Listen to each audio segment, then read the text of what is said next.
Me attachment or మీ thoughts about artificial intelligence తెలుసుకుందాం అనుకుంటాను. What you say? చేతిలోనే ప్రపంచం అనే పాయింట్కి వచ్చాం.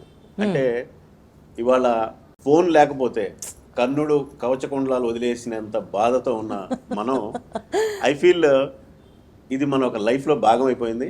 నాకు తెలిసి కొన్ని జనరేషన్ తర్వాత ఇది చేతిలోకి ఇమిడిపోయి జెనెటిక్గా మాడిపోయి ఈ ఫోన్లో కూడా ఇలా వచ్చేస్తుందేమో అన్న ఫీలింగ్ నాకుంది. ఇంత టెక్నాలజీ పెరుగుతూ ఉంది, మనం ప్రతి ఒక్కళ్ళం artificial intelligence day to day లైఫ్లో వాడుతున్నాం.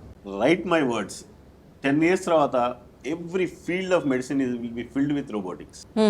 ఇప్పుడేమనిపిస్తుంది అంటే ఏంట్లే ఈ రోబోటిక్స్ ఇప్పుడే కదా వచ్చింది, ఇది పెద్ద ఉపయోగపడవచ్చు పడకపోవచ్చు, ఇవేమన్నా డాక్టర్ల కంటే గొప్పగా అని మనం అనుకుంటాం. ఏ రోబోటిక్స్ కానీ ఆర్టిఫిషియల్ ఇంటెలిజెన్స్ కానీ డాక్టర్ కంటే గొప్పవి కాదు. డాక్టర్ యొక్క పనిని ఈజీ చేస్తూ ఉంటాయి, రైట్, పేషెంట్కి ఉపయోగపడే విధంగా చేస్తూ ఉంటాయి. అందుకని ప్రతి ఒక్క పేషెంట్ కానీ ప్రతి ఒక్క మనిషి కానీ హెల్త్ కేర్లో వస్తున్న ఈ అడ్వాన్సెస్ తెలుసుకోవడం ఎంతవరకైనా మంచిది.